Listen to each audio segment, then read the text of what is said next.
যাদেরকে দান করেছে তারা সমস্ত কমিটিগণ, আমার বাবাজিরা এবং মায়েরা নিজেদের সমস্ত সুখ বিসর্জন দিয়ে শুধু ঠাকুরের নাম ধর্ম প্রচার হবে বলে তারা প্রত্যেকটা ভক্তের বাড়িতে গিয়ে গিয়ে ভিক্ষা বৃত্তি করে যা পায় তাই দিয়ে ঠাকুরের ধর্ম প্রচার করবে। নিজের সমস্ত সুখ বিসর্জন দিয়ে এই কয়টা দিন তারা প্রচন্ড কষ্টের মধ্যে দিয়ে তবুও ঠাকুরের মতটাকে ধরে রেখেছে। আমাদের গান গাওয়ার জায়গা করে দিয়েছে যাতে সেখানে দাঁড়িয়ে ঠাকুরের ধর্ম প্রচার করতে পারি। আমি দেখেছি কিছু কিছু জায়গায় এই কমিটির মধ্যে কিছু কিছু লোক থাকে যারা অনুষ্ঠানের আগেও থাকে না, পাশেও থাকে না, কিন্তু ভেজাল বাঁধানোর বেলায় একদম মূলে বসে আছে। এই যে মায়েরা এত কষ্ট করে অনুষ্ঠানটা করছে, এবার এই অনুষ্ঠান হয়ে যাওয়ার পরে দেখবেন ওই কান সারাসারি আরম্ভ হয়ে যাবে। এরা এত টাকা উঠিয়েছিল, $1,00,000 হবে। ওই যে কয় বিটিটি করছে না, ওই কয়টায় খাইছে।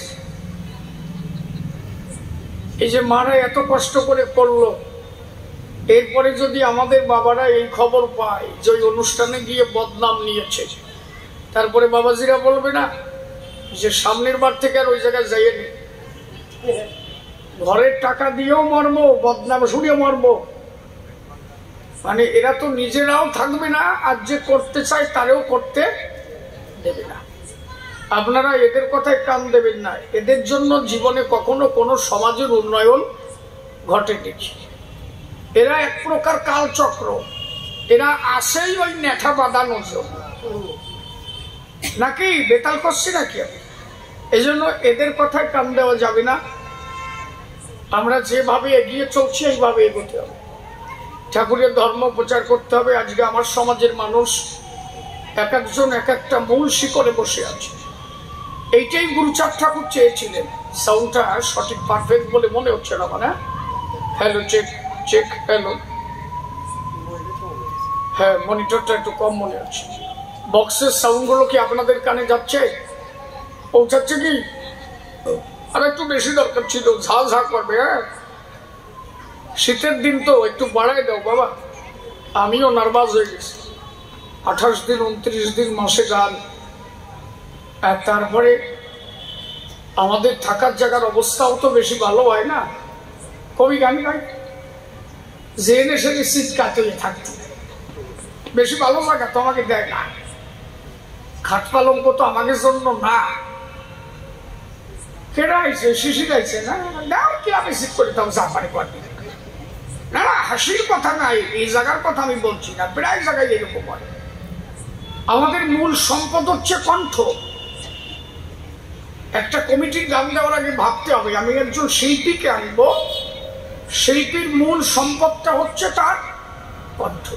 আমাকে যদি মেজে রাখা হয়, আমার কণ্ঠটা যদি বসে যায়, আপনার প্রোগ্রাম করতে এসে আমি যখন গান গাইতে পারবো না, শ্রোতারা যখন গান শুনে রাস্তা দিয়ে যাবে, ওরা কার বদনাম দেবে? আমার বদনাম না আপনাদের বদনাম? প্রথমেই বলবো সারাটা টাকা দিয়ে আনে নাই, নইলে অত বড় মাঝে শিল্পী আনে নাকি? তাহলে শিল্পীকে আনার আগে চিন্তা করতে হবে যাতে তার কণ্ঠটা ঠিক থাকে, তাকে কেমন একটা স্থান দিতে হবে, এটা ভাববার বিষয়।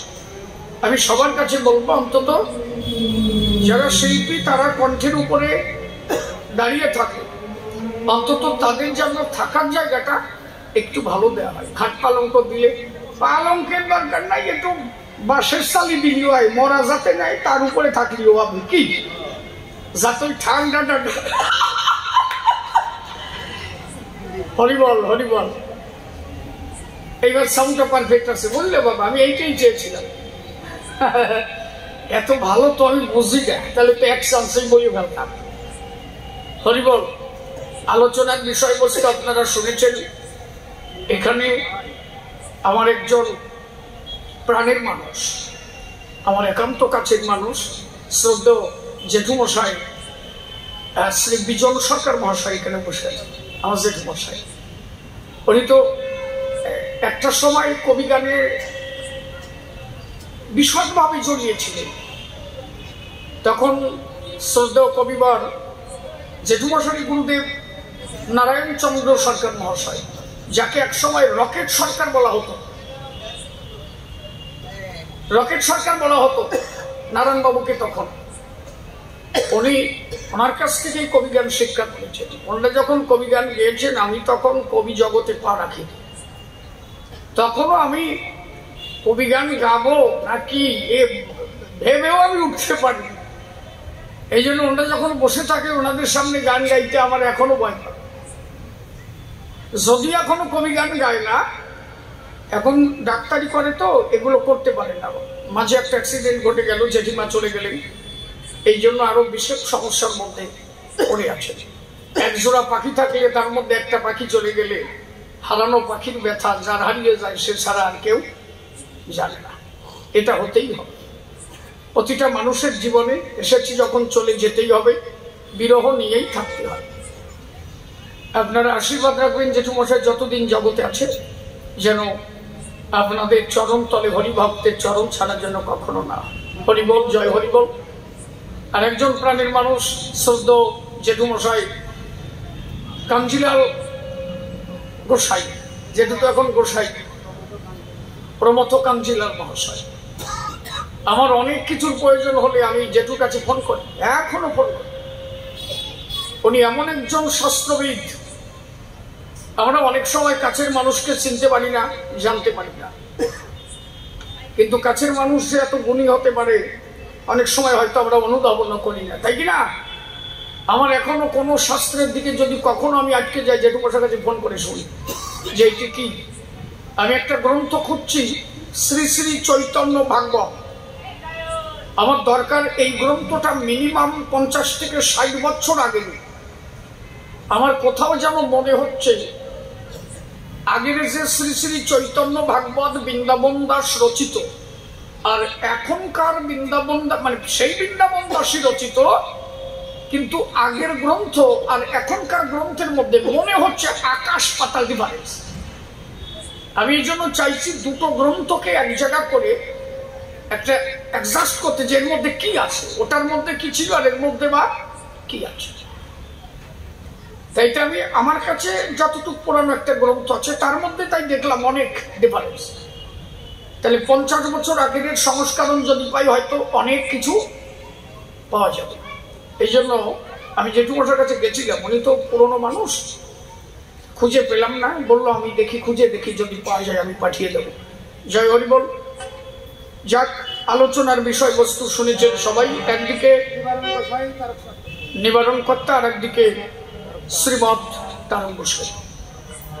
নিবারণ কর্তা ছিলেন তারক গোসাইর একান্ত একনিষ্ঠ ভক্ত।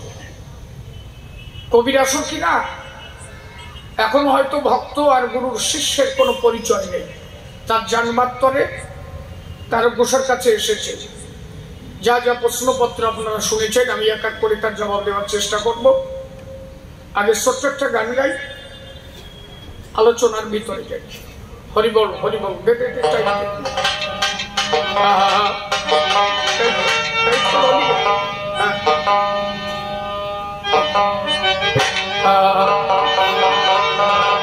আমার মনিটরটা একটু যদি দেওয়ার জন্য, বাবু মনিটরটা একটু যদি দেওয়ার দেও। জয় জয় পূর্ণ ব্রহ্ম শ্রী শ্রী হরিচাঁদ গুরুচাঁদ হরি হরি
থামবে।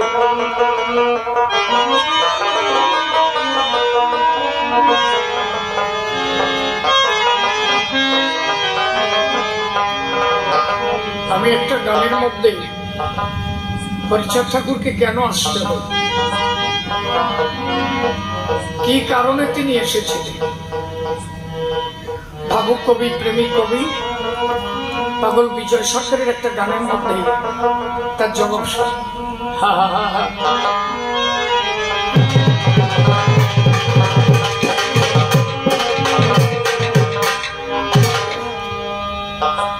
এলেন প্রপঞ্চের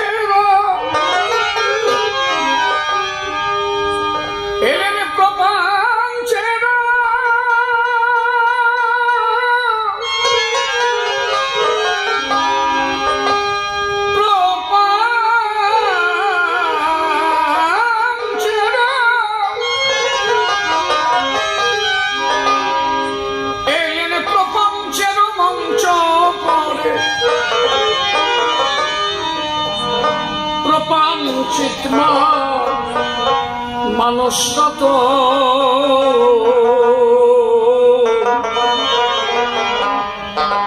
শ্রীধামরাকম আজি নবযুগে আনন্দ ভবন।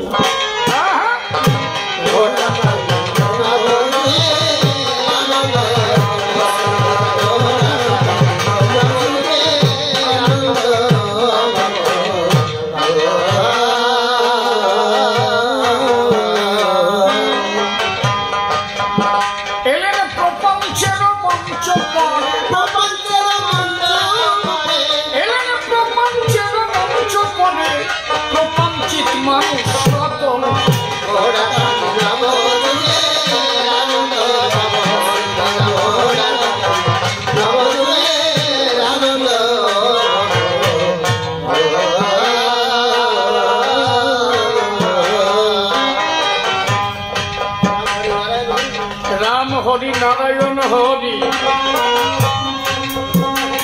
কৃষ্ণ হরি আরে নদিয়াতে গরু হরি আমার আসল হরি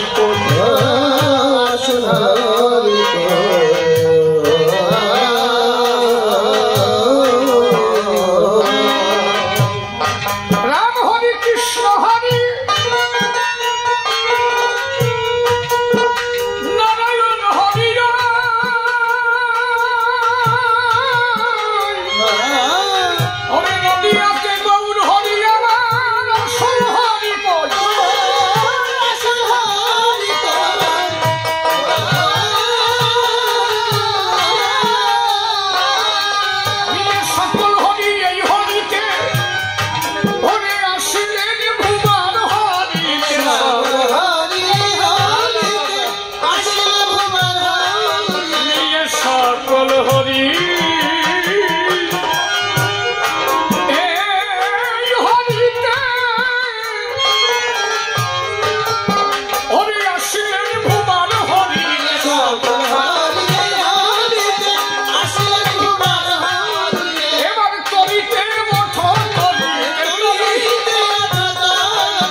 সাধুগুরু বৈষ্ণব ক্ষেত্রে যত পুরুষ নারী প্রণাম গ্রহণ করিবেন সবাই। কবিগান সংবাদতার কাছে কিংবা সিন্দুরের প্রত্যেকের শ্রীচরণে নিবেদন জানাই।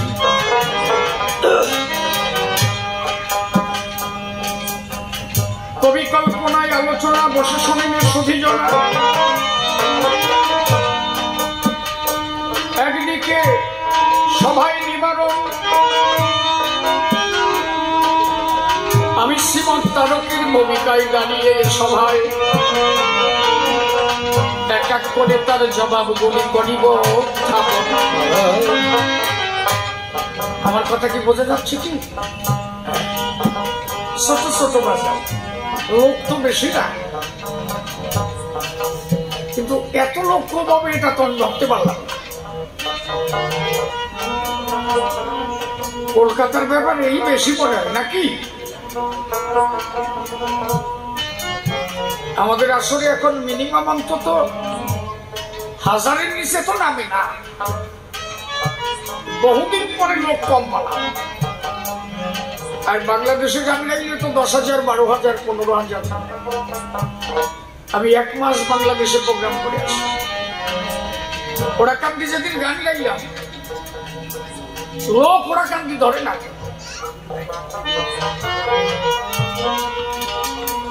এখনো পূর্ববঙ্গে কবির সন্তা আছে। আমাদের সনাতনী মানুষের যতটুকু না শোনে তার থেকে মুসলমান ভাইরা বেশি থাকে।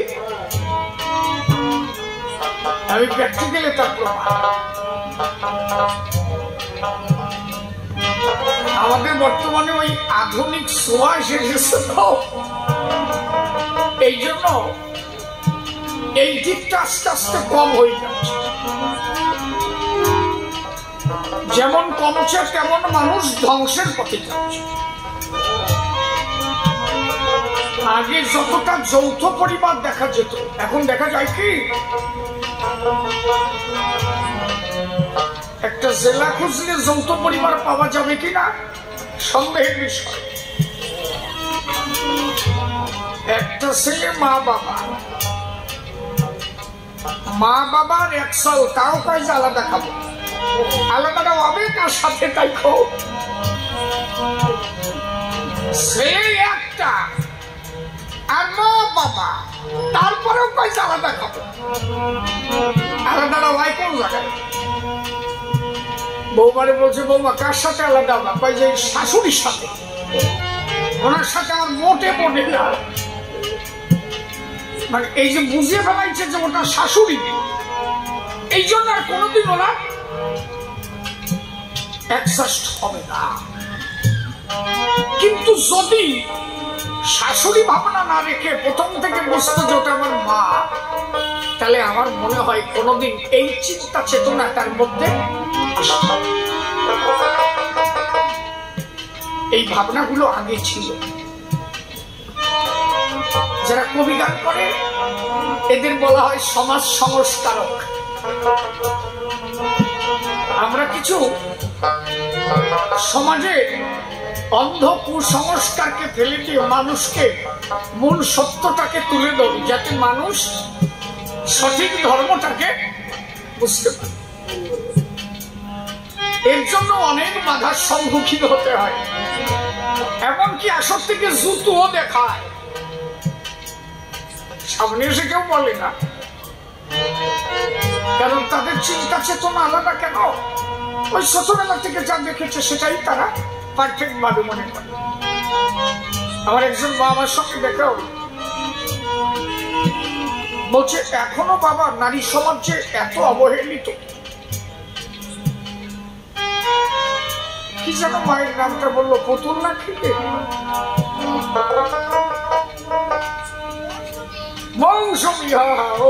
ঠিক ঠিক ঠিক বলছে, বাবা আমরা মায়েরা কয়েকজন মিলিয়ে অনুষ্ঠানটা করছি, যার কাছে যাচ্ছি সে বলছে ওই মাইয়ের ছেলের তো ও কি হবে না, আমাকে বোঝায় গেছে।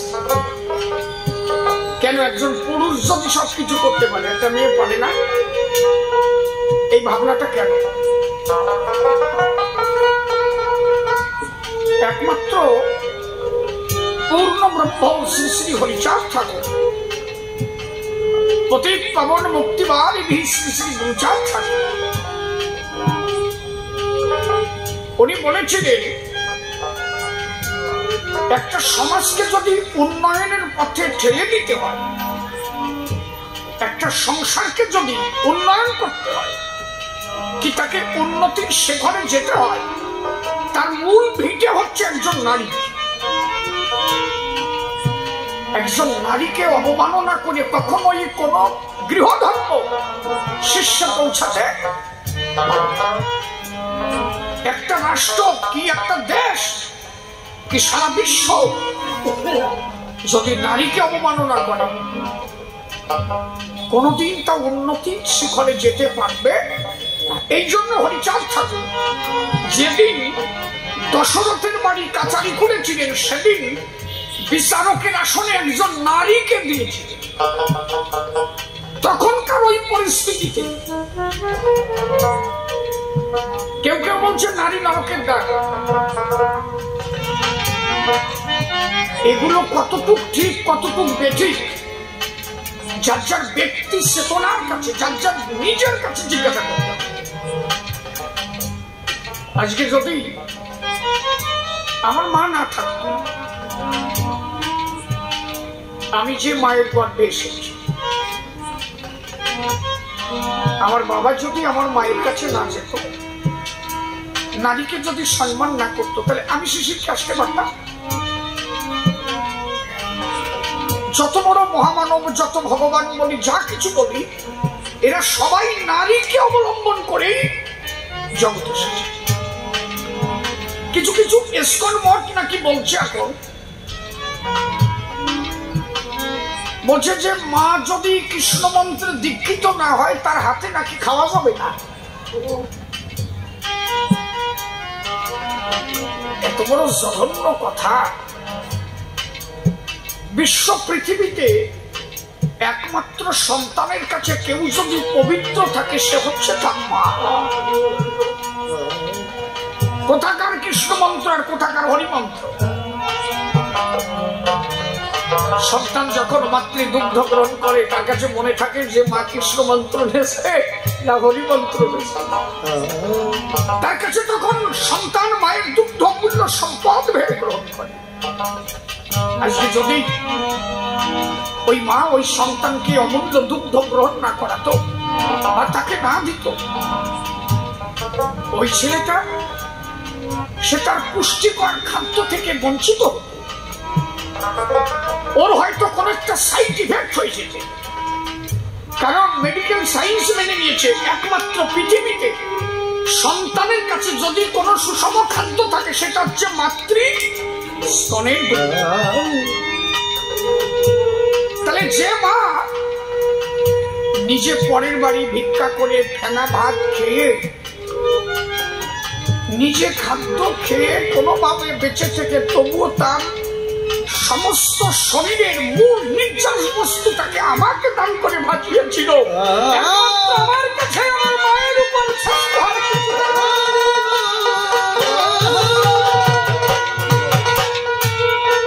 আমি বলে থাকি যেসব ধর্মে এসব বাজে কথা, এসব ধর্মগুলোকে ছুঁড়ে ডাস্টবিনে ফেলে দেয়। এ ধর্মের জগতের কোনো কল্যাণ আসতে পারে না, পারে না, পারে না। অন্তত আমি মনে করি। আমার ঠাকুর তাই বলেছিলেন, মাতা পিতা গাছের গোড়া, হরি গাছের ফল।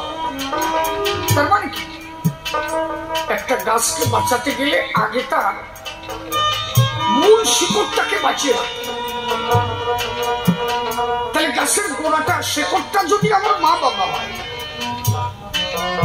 শেকড়টা যদি না বাঁচে, ওই গাছটা কাণ্ডে দিয়ে আমি কি কোনো ফল পাবো? ঠাকুর বললে হরিকে পেতে গেলে আগে তার মূল হিট হচ্ছে তোমার মা এবং বাবা। একমাত্র মতুয়া দর্শন যেখানে বাস্তব কথা বলে, যার মধ্যে কোনো ভণ্ডামি নেই। হরিচাঁদ ঠাকুরের আসতে হলো কেন? তুমি যদি মূল কথা শোনো বাবা, তোমার গাত্র শিউরে যাবে। তুমি জানো এই যে অনুন্নত সমাজ আজকে তো সনাতন ধর্ম করে লাভালাভি করে, এরা এমন একটা টাইম এসেছিল পূর্ববঙ্গে, এরা মুসলমান হতে বাধ্য হয়েছিল। ইতিহাস পড়ো নাই তাই বোঝো না। কেন এরা মুসলিম ধর্ম গ্রহণ করতে যাচ্ছিল? এরা সবাই সনাতন ধর্মেরই ছিল। ধর্ম তো একটা, সনাতন, যা চিরন্তন, শাশ্বত, অব্যয়, অক্ষয়। মুসলিম ধর্মের সূচনা হলো কবে? 570 খ্রিস্টাব্দে হযরত মুহাম্মদের জন্মের পর থেকে মুসলিম ধর্মের হলো সূচনা। গুরু নানক জন্ম নিলেন তখন হলো শিখ ধর্ম, মহাবীর জন্ম হলেন শুরু হলো জৈন ধর্ম, গৌতম বুদ্ধদেব তপস্যা করলেন, পরবর্তীতে তার ধর্মের নাম হলো বৌদ্ধ ধর্ম। ধর্ম একটা, সনাতন। যদি বলো মতুয়া ধর্ম, মতুয়া ধর্মটাকে বললেন তারক গোসাই সূক্ষ্ম সনাতন ধর্ম। আপনি আজও পর্যন্ত দেখাতে পারবেন কি সনাতন ধর্মে অনেকগুলো পদ বেরিয়ে গেল? শিখ ধর্ম, বৌদ্ধ ধর্ম, বিভিন্ন ভাবে শাখা প্রশাখা বেরিয়ে গেল। সূক্ষ্ম মানে সনাতন শব্দের আগে সূক্ষ্ম তত্ত্ব কোন কেউ ব্যবহার করেছে? কোন একমাত্র হরিচাঁদ ঠাকুর দেখলেন যে সনাতন ধর্মের নাম নিয়ে যে ভণ্ডামি গুলো চলছে এটাকে কাটছাট করতে হবে। প্রকৃত ঈশ্বরকে পেতে গেলে যে নির্যাসটুকু মানুষকে জানতে হবে, সূক্ষ্ম, অতি সূক্ষ্ম। এই জন্য উনি আগে পরে যে যা কিছু বলেনি হরিচাঁদ ঠাকুর সেটা বললেন। এই জন্য উনি বললেন আমি যে ধর্মটা দিচ্ছি এটা হচ্ছে সূক্ষ্ম সনাতন ধর্ম। এতদিন তোমরা সনাতন বলে জেনেছ, কিন্তু তার মধ্যে বিভিন্ন ভণ্ডামি এসে সনাতন ধর্মটাকে কলুষিত করা হয়েছে। তাই সূক্ষ্ম তত্ত্বটুকু তুলে বল। ভণ্ডামি গুলো কি শুনবা? বলবো কিছুটা নাকি? হ্যাঁ, কত সময় গান শুনবে? তাড়াতাড়ি ছাড়বো না একটু বড় করে? আমরা আগে ওই যে পূর্ববঙ্গে যখন মাঠে ওই ঘাস নিগড়াতো, ওরে বলো তো কি পালা ধরতো, পালা। কেউ পাই কত, কেউ পালা কত, কি যেটা বলে যেটা চালাক বেশি ওই চিকুন করে পাই ধরে ক্যালকালায় উঠে যেত, আর যেটা বলো ওই মোটা হয়ে ধরে পিছনে পড়িয়ে থাকতো। ওই যেটা চালাক ওই ছোট করে ধরে আগে গাড়িতে যেয়ে বসে পড়েছে। এটা আমি তো বলো এই জন্য ধরা পড়ে হরিবল জাগিয়েও বসে থাক। সনাতন ধর্মের মধ্যে ভণ্ডামি গুলো কি? আমি আমার মতবাদ গুলো প্রকাশ করছি, আপনি কোনটা মানবেন মানবেন না এটা আপনার ব্যক্তিগত চিন্তাধারা নাকি? আমি কিছু মূল সত্য তুলে ধরছি। সত্যটা কি? বিষ্ণু সংহিতা, বিষ্ণু সংহিতায় সেখানে বলা হলো যদি কোনো নিম্ন বর্ণের ব্যক্তি, অতএব নিচু জাতি, মানুষের তো কোনো জাত হয় না, এটা কি বিষ্ণুদেব বলেছিলেন? না, বিষ্ণুদেবকে দিয়ে চাপিয়ে ধরে বলা হলো শাস্ত্রের ভিতরে। এটা ভাবতে হবে নিজে নিজে। কি বলছেন? পৃথিবী জিজ্ঞাসা করেছেন বিষ্ণুর কাছে আমি কোন নিয়মে চলবো।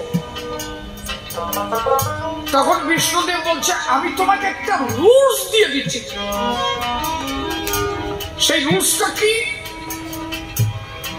আপনাদের গাত্র শিউরে যাবে শুনবে। বলছে যদি কোন নিচু জাত উচ্চ কণ্ঠে ধর্ম উপদেশ দান করে তার গালের মধ্যে গরম তেল, মানে তেল গরম করে তার গালের মধ্যে ঢেলে দেওয়া। এইটা বিষ্ণুদেব সিদ্ধান্ত দিচ্ছেন। আমি ভগবান নিন্দা করছি না। কোন ভগবান তার কাছে কোন জাতি থাকতে পারে কি? এটা লেখা হলো কেন? আমার তো মনে হয় কিছু মানুষ তারা তাদের স্বার্থ কায়েম করবার জন্য, কিছু মানুষকে চেপে রাখবার জন্য এইভাবে শাস্ত্রের মধ্যে নিজেরা রুলস তৈরি করেছে। এটি বলছি কি আমি, মানুষের কোন জাত আছে কি? আপনি ইতিহাস আনেন না, এইটার একটা ইতিহাস আছে, কি লেখা আছে? আমি যখন 8 ক্লাসে পড়ি তখন আমি পড়েছি আদিম মানুষের পরিচয়। এরা ছিল কোথায়? বন জঙ্গলে। বাস্ত কিভাবে? গোষ্ঠীবদ্ধ করে। হিংস্র পশুরার থেকে বাঁচলো কিভাবে? পাথরে পাথরে ভাষণ মেরে আগুন জ্বালানো শিখে চতুর্দিকে আগুন জ্বালিয়ে এরা। ইতিহাস তো মিথ্যা বলবে না, তাই তো? আপনি বলেন তো, যখন আমার আদিম মানুষগুলো বনে জঙ্গলে কাটিয়েছে, এরা কে কাকে সুন্নত দেশে, কে কাকে পইতে দেশে? কে কাপালি, কে ব্রাহ্মণ, কে নমশূদ্র, কার মধ্যে জাতি ছিল? বলে ছিল কি? কোন জাতি ছিল? আমার জেঠুমশাই ডাক্তারি করে, উনি ভালো জানেন। শুধু উনি নয়, আপনারাও ভালো জানেন। আপনি যখন হাসপাতালে ভর্তি হবেন, আপনি যে বেডে আছেন, দেখা গেল ইমার্জেন্সি কারণে বেডের বিশেষ দরকার, কোন একজন ব্রাহ্মণ ওখানে তিনিও রোগী হয়ে ওখানে ঢুকলেন, কিন্তু কোন বেড নেই। এমনও হয় কিনা, যখন প্রচন্ড চাপ পড়ে, একজন নমশূদ্র একটা বেডে শুয়ে আছে, ওই বেডটার সাইডে ফাঁকা আছে, ডাক্তারবাবু বলেন ওখানে একটা হাফ বেড আছে, আপনি ওখানে থাকলে থাকতে পারেন। উনি কিন্তু তখন মরণাপন্ন, উনি কি বলবেন? আমি এখানে থাকবো না। তখন কিন্তু কোন জাতাজাতি আর থাকে না। কে নমশূদ্র, কে কপালি, কে ব্রাহ্মণ, এরকম না। ওখানে গেলে সব তখন কিন্তু একা থাকবে। কোন ব্লাডের দরকার হলো, ভারতবর্ষের এমন কোন হাসপাতাল নেই যেখানে বর্ণভেদ অনুসারে ব্লাড সংরক্ষণ করা হয়। আপনি দেখাতে পারেন যে অমুক হাসপাতালে এইটুক ব্রাহ্মণের রক্ত আলাদা করা আছে নাকি? কোন জায়গায় এমন কোন ব্লাড সংরক্ষণ করা নেই। যখন ব্লাড ডোনেট করা হয় তখন পারফেক্ট ভাবে এক একটা প্যাকেট করা হয়, সেখানে কিন্তু কোন জাতিভিত্তিক লেখা থাকে না, থাকে গ্রুপ ও পজিটিভ ও নেগেটিভ। আচ্ছা, যদি কোনো মুসলমানের রক্তের প্রয়োজন হয়, যদি কোনো হিন্দুর রক্ত যায়, তিনি কি ওখানে বসে বলবেন আজকে গলায় দড়ি নিয়ে মরব? বলবেন কি? মানুষ যখন বিপদে পড়ে তখন আর কোন জাতি থাকে না। আবার যখন বিপদ কেটে গিয়ে বাড়ি গিয়ে একটু ভালো মন্দ খেয়ে পাশায় তেল হয়, এইবার এইটা পাও। এই জন্য ঈশ্বরের কাছে কোন জাতি নেই, ঈশ্বরের কাছে সবাই সমান। তাহলে এই যে বিষ্ণু সংহিতায় কথাগুলো লেখা হলো, এর মানে কি?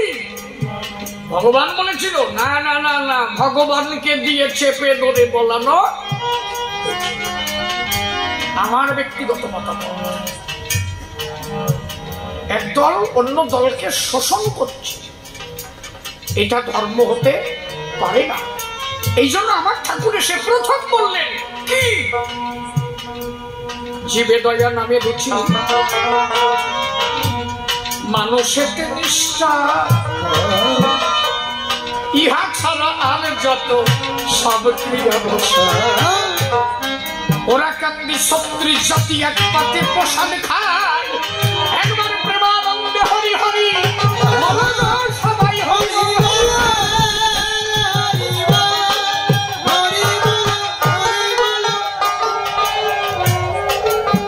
ঠাকুর এই কারণে এসেছে। বুদ্ধদেব তপস্যা করেছে, বুদ্ধদেব যে মতবাদটা প্রতিষ্ঠিত করেছিলেন পারফেক্ট মতবাদ, উনি বলেছিলেন মানুষে কোন জাতাজাতি থাকবে না, উনি সাম্য ধর্ম প্রতিষ্ঠিত করতে পারবেন। ওনার একটা জায়গা ভুল হয়ে গেল। কোন জায়গা? সংসার ছেড়ে বুদ্ধদেব তপস্যায় চলে গেল। এই যে নারীর কাছে বুদ্ধদেব আবার ধরা পড়ে গেল। আচ্ছা, সংসার যদি এতই খারাপ হবে তাহলে লক্ষ্মীর পাশে নারায়ণ কেন, কৃষ্ণের পাশে রাধা কেন, মহাপ্রভু দুটো বিয়ে করলো কেন, রামচন্দ্র সীতাকে নিল কেন, হরিচাঁদ ঠাকুর শান্তি মাতাকে নিয়ে সংসার করলো কেন? যত ভগবান আছে বউ ছাড়া কেউ আছে না।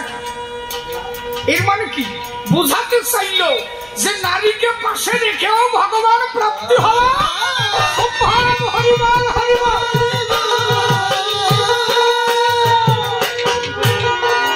কিন্তু কিছু মুসলিম ধর্মের মধ্যে ভণ্ডামি ঢুকে গেল। মহাপ্রভু এতভাবে নিত্যানন্দকে বুঝালো যে নিতাই সন্ন্যাসী হইনু যবে আমার সন্ন হল মতি, সন্ন্যাসে কি প্রয়োজন মূল প্রেম ভক্তি। সন্ন্যাসীর কোনো দরকার নেই, গৃহেতে থেকে যার হয় ভাবোদয় সেই সে পরম সাধু জানিবে ঈশ্বর। তাহলে সংসারে থেকেই সব সম্ভব। এরা কি করলো? এই যে নিত্যানন্দ মহাপ্রভুর একটা বড় ছেলে, 7টা মারা গেল, একটা বেঁচে থাকলো, নাম হলো বীরভদ্র। বীরভদ্র একটা ভজন শুরু করলো। এর মূল বাণী হচ্ছে যথাকার বিন্দু মোরা তথায় পাঠাবো, প্রকৃতির স্থানে বিন্দু কিছু না রাখি। এর কারণটা এর মানে কি?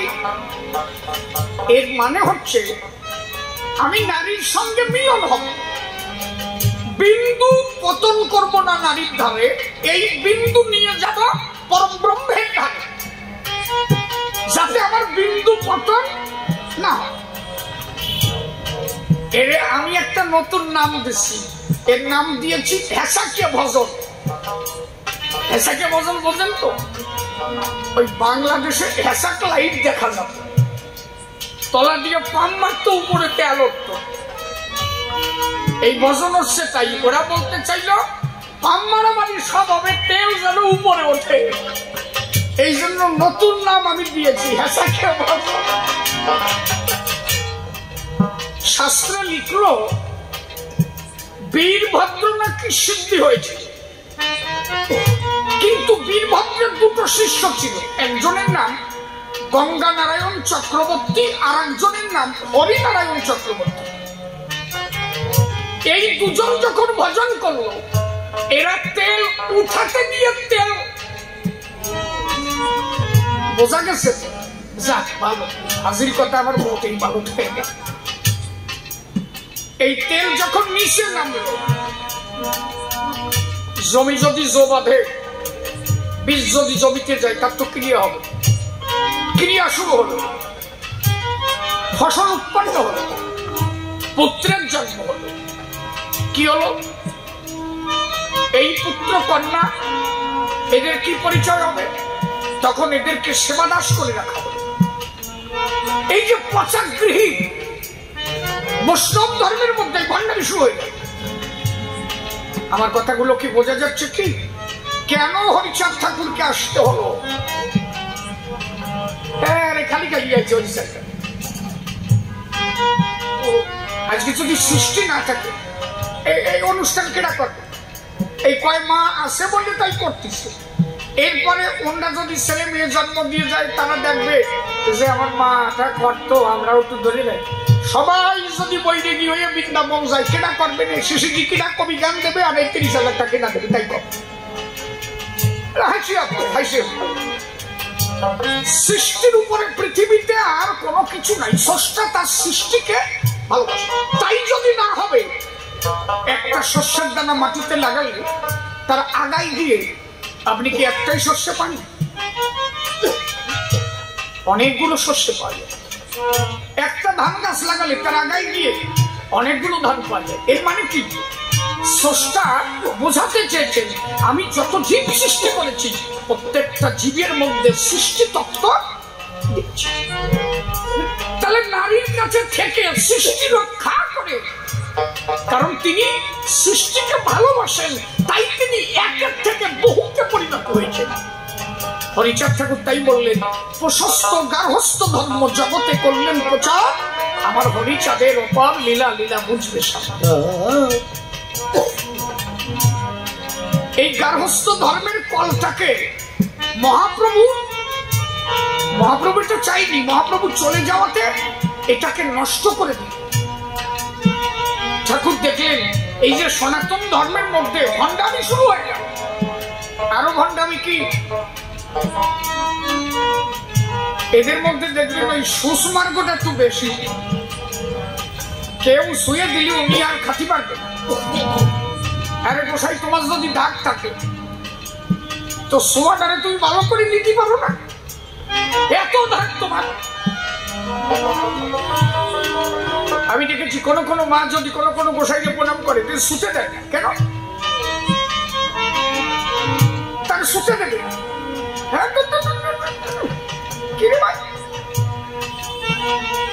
আপনার যদি সাধুত্বের এত জোর থাকে, কে আপনাকে প্রণাম করলো? আপনি তো সবাইকে মাতৃজ্ঞানে দেখছেন,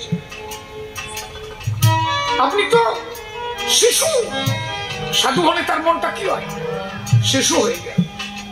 তাহলে একজন গোসাই যখন হবে তার মনটা হয় ঊর্ধ্বগতি, তার মনটা তখন ঊর্ধ্বে চলে যায়। যে নারী তাকে প্রণাম করুক সে কিন্তু তাকে মাতৃজ্ঞানে দেখবে। তাহলে কোন নারী যদি তাকে পিতৃজ্ঞানে প্রণাম করে, সাধু তোমার পা ছুঁলে দোষ কোন জায়গায়? তার মানে তোমার এখনো নিজেরই বেগ কমে নাই, তোমার মনের ভাব এখনো পাকা হয় নাই। আমার কথা বোঝা যাচ্ছে কি? সাধু হতে পারো না। আমার ঠাকুর বলেছে না, এরকম হবে। নারীকে সম্মান করো, নারীকে সম্মান করতে হবে। পবিত্র গার্হস্থ্য ধর্মের মূল ভিত নারী। এই যে নারীকে নিয়ে বিভিন্ন অবমাননা করা হলো, সুস্মার্গ শুরু হয়ে গেল। তোর বউটা যদি ভাত রেঁধে দেয় না, আমি খেতে পারি। কেন? গুরুদেব বলছে মেয়েদের কত কি থাকে। বাজার করে এনে দিল, নিজের টাকা খরচা করে, নিজের গাঠির টাকা, রক্ত জল করে টাকা, 500 টাকা দিয়ে বাজার টাজার করে এনে ফল পাকড়া এনে ব্যাগে ভরে এনে উঠোনে দাঁড়িয়েছে। ঘরের থেকে গুরুদেব বলছে খোকা ওখানে দাঁড়িয়ে যাও, আর ভিতরে আসবে। কেন? তুমি যদি এই ঘরে ঢোকো তাতে আমার তো সুস লেগে যাবে, আমি এটা খেতে পারবো। তুমি ওখানে রাখো, আমি ওকে গঙ্গা জল দিয়ে শুদ্ধ খাবো। গাঠির টাকার বাজার, ওখানে ব্যাগে রেখে দেবে। ইনি এখন গঙ্গা জল না ওনার নিশির জল তা উনি জানে। ওই যাইয়া ব্যাগের উপর দিয়ে সরাবে। এগুলো ভণ্ডামি ছাড়া আর কিছু না। ভাত রান্না করবে, জলের দরকার। ওই বৌমারে বলছে বৌমা একটু জল দিতে হবে। বালতি বলে বৌমা জল টিউবওয়েল থেকে চেপে এনে বালতিটা রাখলো। ভিতরে আসি সে ভাবই আলাদা। বৌমা ওই বালতির জলই হাড়িতে ঢাললো। ওই মেয়েটাই বালতিতে জল ভরে আনলো, তাতে দোষ নাই। ওই বালতির জলই হাড়িতে ঢাললো, তাতে দোষ নাই। কিন্তু ওই মেয়েটা হাড়িতে ঢালতে দোষ। আপনি ভাবতে পারেন এগুলো কোনো ধর্ম? এগুলো ভণ্ডামি ছাড়া আর কিছু না। আপনি বলেন তো একটা নারী জীবনের অমূল্য সম্পদ কি? এই জন্য মতুয়া ধর্ম হচ্ছে ছাত্রা কথা বলে, বিজ্ঞান ভিত্তিক ধর্ম। একজন নারী জীবনের মূল সম্পদ তার রজস্বলা। একটা মেয়ে তার যদি রজস্বলা না হয় সে কোনোদিন মা হতে পারে না। পাশ্চাত্য দেশে কোন নারীর যদি রজস্বলা হয় সেই দিনটাকে আনুষ্ঠানিকভাবে পালন করা হয়। কেন জানো? তারা মানুষকে বোঝায় যে আজকের থেকে আমার মেয়েটা মাতৃত্বের অধিকার পেল। একটা মেয়ে মা হতে পারে না যদি তার রজস্বলা ঠিক না থাকে। তাহলে একজন মা যদি, একটা মেয়ে যদি মা না হতে পারে, তার থেকে জীবনের কষ্ট ওই মেয়েটার আর কিছু থাকে না। তাহলে একটা মায়ের জীবনের অমূল্য সম্পদ হচ্ছে ওই রজস্বলা। আর আমার মানুষ এটাকে ঘৃণা করে আস্তে আস্তে নারীকে কত দূরে সরে। আমার ঠাকুর বলতেন, না না না, এ সুস্থ মনের গড়ে। আমার একটা লোকের সাথে দেখা হয়েছিল। আজকে ভগবান কোথায় থাকে? আমার হৃদকদম্ব তরু বলে খারাপ ছিল।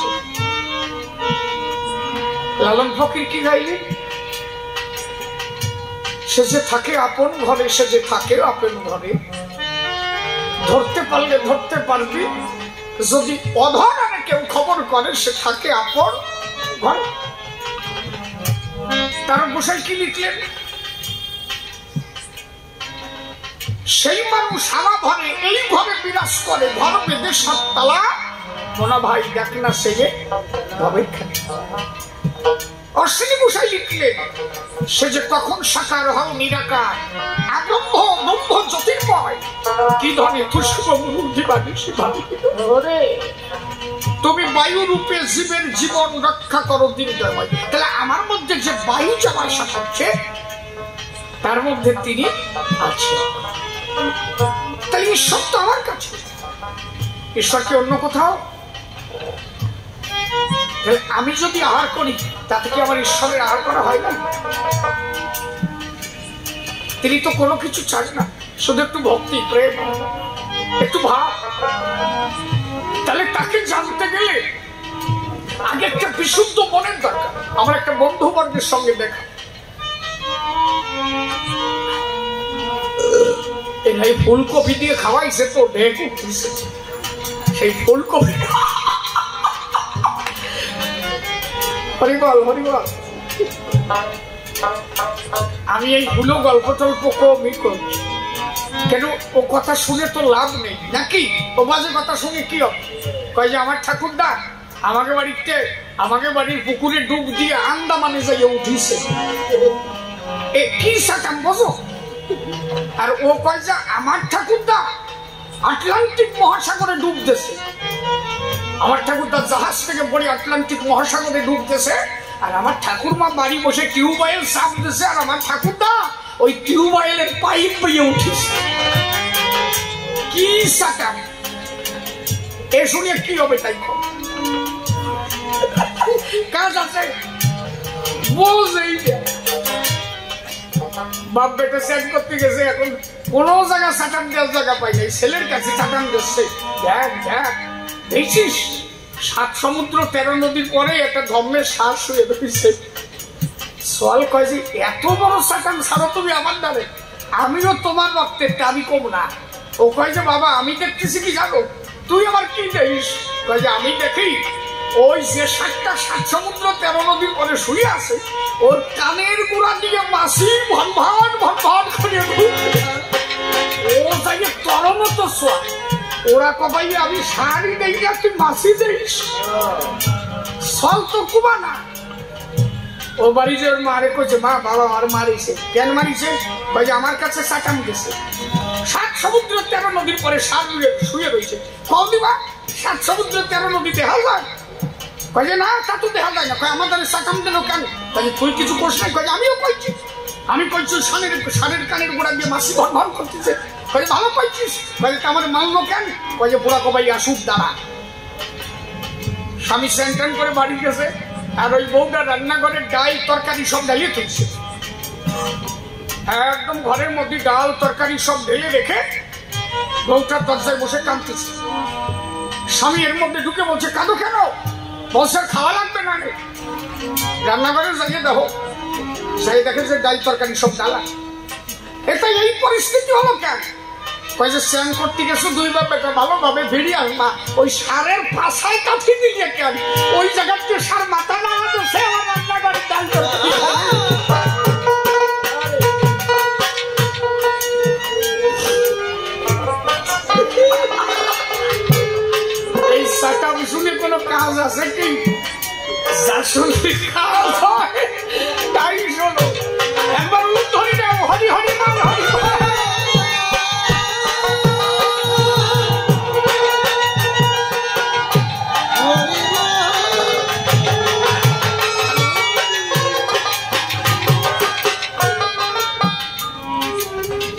জন্য হরিচাঁদ ঠাকুর এসেছিল মূল সঠিকভাবে ধর্মটাকে বোঝাতে।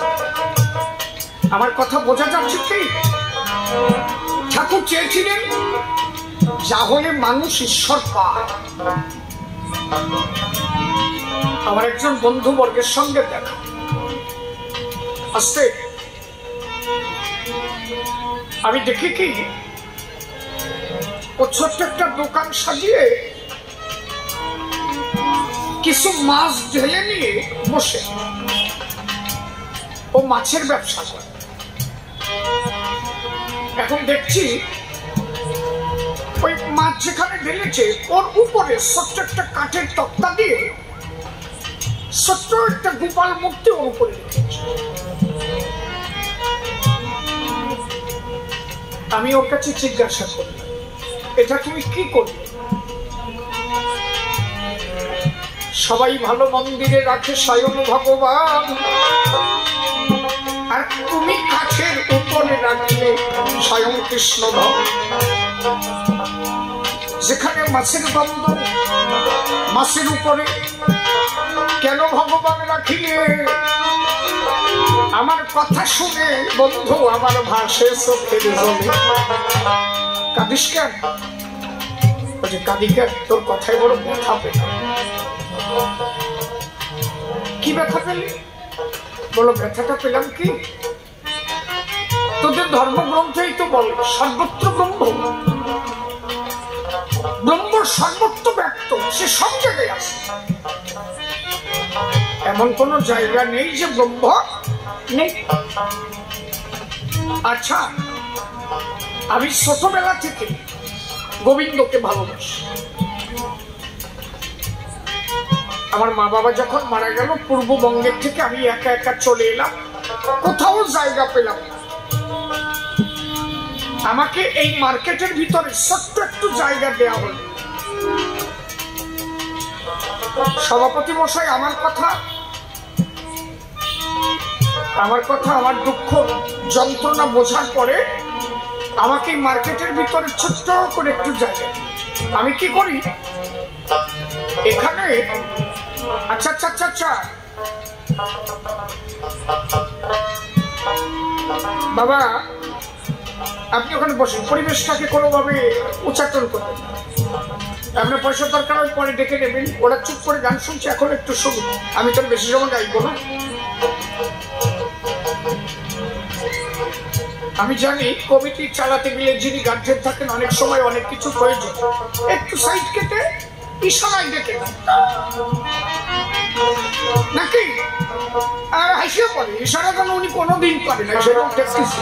হ্যাঁ বুঝি না, আমরা পিরিট করতে গেলে ইশারা দরকার হয়। তার সাথে যার বাপ আছে সে জানে চোখে চোখে কি হয়। রাত একটার সময় কি দেখবা কার ঘরে কেটে যায়। তোমাকে এই জায়গায় না, আমাকে ওই জায়গার কথা করছি, এই জায়গার কথা করছি। এরো ভয় কথা করছি। কালকে তোকে গ্রামে কিনা বলে ধরা পড়ছে, শুনিস নাই? হরি বল হরি বল। তাহলে ওই যে মাছের উপরে কৃষ্ণের একটা মূর্তি রেখে ও পুজো দিচ্ছি। আমি যখন বললাম তুই এটার মধ্যে ভগবান রাখলি, ও বলছে দেখ আমি যখন চলে এলাম আমি কোথাও জায়গা পাই। এই মার্কেটের সভাপতি উনি আমাকে এইটুকু জায়গা দিয়েছে, আমি এখানে শুই, এখানে খাই, এখানে ব্যবসা করি। কিন্তু ছোটবেলা থেকে দেখেছি আমার মা বাবা শ্রীকৃষ্ণকে খুব ভালোবাসে। সেই ছোটবেলা থেকে গোবিন্দকে আমিও খুব ভালোবাসি। আচ্ছা বলতো, আমি অন্তত দিন অন্তে চাই তার ওই সাকার মূর্তিটাকে একটু দেখবার জন্য, আমাকে একটু জায়গা নেই। তাই এই মাছের উপরে একটা তক্তা দিয়ে রেখেছি, অন্তত দিনে একটা প্রণাম যেন তাকে আমি করতে পারি। ভগবান যদি সর্বত্র থাকে এখানে কি থাকতে পারেন না? এমন আমার ভুল হয়েছে। ভক্তি থাকলে ভগবান পায়খানার মধ্যেও থাকে। আমার বিচরণ যখন পায়খানার ঝুড়ি নিয়ে ঘুরে বেড়াতো, গুরুচার পিছনে যে দাঁড়াতো, বিচরণ বলতো বাবা পায়খানার মধ্যে, গুরুচাঁদ বলতো তোর ওই ভক্তির কাছে সব বন্ধ হয়ে যায়।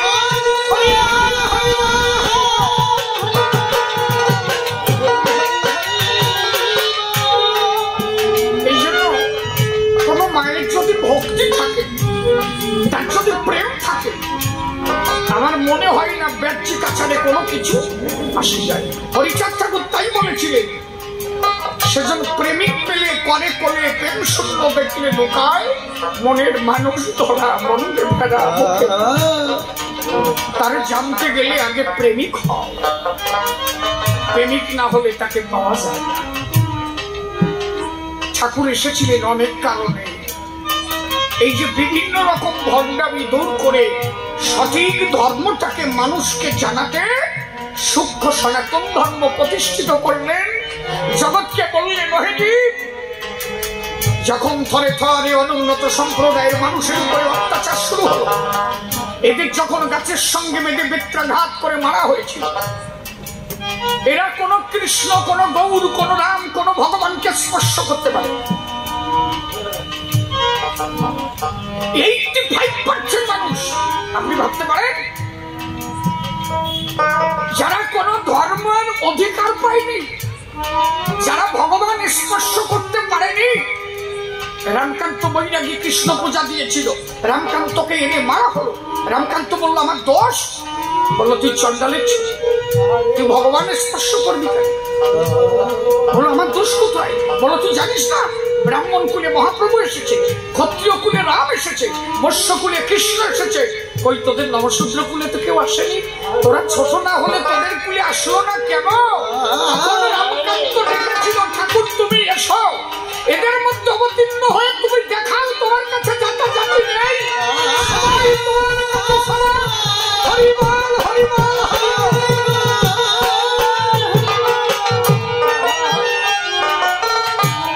হরিচাঁদ ঠাকুর কোন নমশূদ্রের জন্য আসেননি, উনি সকলের জন্য এসেছিলেন।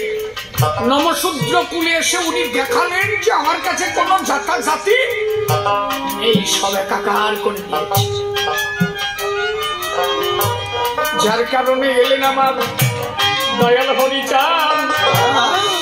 ও তাই বিজয় বাবু বিজয় গীতিতে গেয়ে গেলেন গান, বিজয় সরকার তাই লিখলেন, ওরে ব্রাহ্মণ ক্ষত্রিয় বৈশ্য ঘরে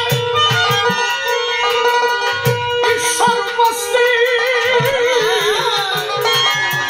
আরে দিনহীন প্রতিটি জন সে ঘরে বঞ্চিত।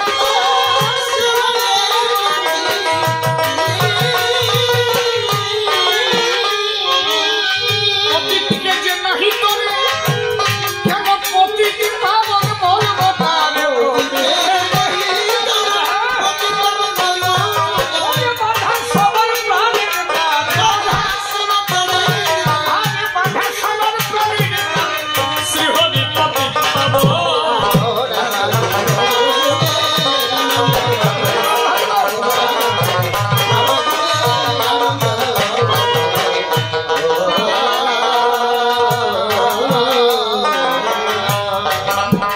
ধর্মরাজ্যে জাতকুল মান সব গৌরবের বিচার এনে দিলেন প্রভু আমার অন্ধ কুসংস্কার।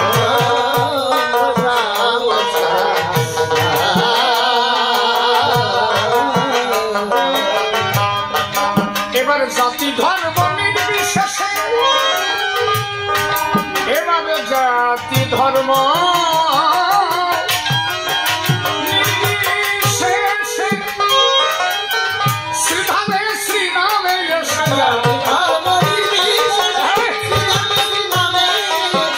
মহা উৎসবের পরিবেশ,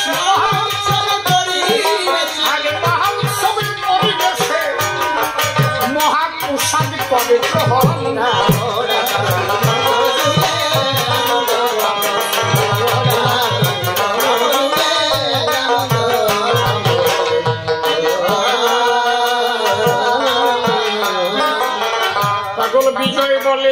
সবে তোমরা বিশুদ্ধ মতে মহাজন দেখালো পথ চলো সেই পথে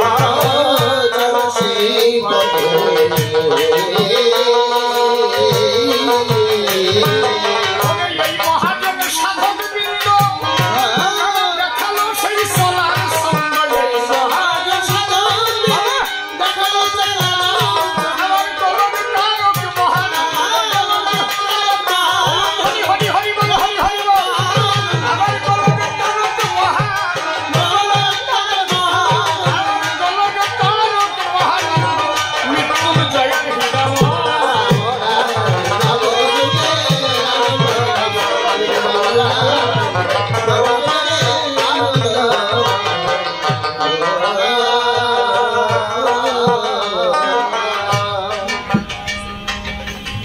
সাধুগুরু বৈষ্ণব হেরিয়ার যত পুরুষ তাও ওখানে রাখো। সকলকে প্রণতি জানাই। যেহেতু স্বল্প সময়ের কবি গান দাঁড়িয়ে বলি সমাজস্থান, আমি এইভাবে ধরে ধরে জবাব দিতে চাই। আমরা যে পাঁচালিতে কথা বলি শোনেন যত শ্রোতা মন্ডলী, সেই পাঁচালি কিন্তু চলিতেছে এখন। ওটা সুরতালে লয়ে নয়, এখন সুরতালে হচ্ছে তাই, কিন্তু ছন্দ কোনোভাবে হবে না কত। আমরা এই কথাগুলোকেই পাঁচালিতে বলি, এইগুলো থাকে না, এই মাঝখানে শুধু কথা হয় না। আমরা বলি আজকার কাব্যসরে আছেন যত নারী নরে প্রত্যেকের শ্রী চরণে প্রণতি জানাই। আজকের যে ভূমিকা আমার হয়েছে দেখাই, একদিকে তারক গোসাই আর একদিকে নিবারণ গোসাই। এত সময় নিবারণ এসে কথা বলেছে রসাভাসে, আপনারা বসে বসে করেছেন আকর্ষণ, তাহারই জবাব দিতে বাসনা আছে চিনিতে সৌভিক সতে বসে বসে করবে না আকর্ষণ।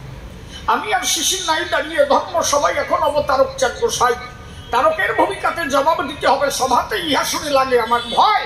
এই যে এইভাবে কিন্তু পাঁচালি কয়, তখন কিন্তু সুর তালা নাই। আমি এই পাঁচালি বলছি কিন্তু সেটা সুরে সুর,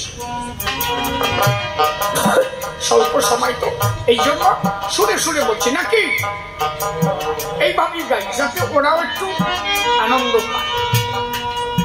এর তালে তালে এখন আধুনিক যুগ এসে গেছে তো, যাতে এর প্রতি মানুষের আর একটু আকর্ষণ বাড়ে। নইলে এই কয়জন অল্প লোক হবে কেন করে, তাই তো আগের দিনের মতো সেদিন নাই যে সব বন্ধ দিয়ে পাঁচালি শুনবে, সে ভাবটা আবার ঠেকতেছে না। তবু তেমন আসর পেলে তো আমরা বলি, যেহেতু অল্প কয়েকজন মানুষ, তবে কবি কৃষ্টিটাকে সঠিকভাবে ধরে রাখা উচিত বলে আমি মনে করি। আসরের উপর অনেক সময় গান নির্ভর করে তো, এই জন্য আমি সুরের মধ্যে দিয়ে গাইছি, সমস্যা নেই তো বাবা, ঠিক আছে। হ্যাঁ, তাহলে যেভাবে প্রশ্নদান করেছে সমাজ,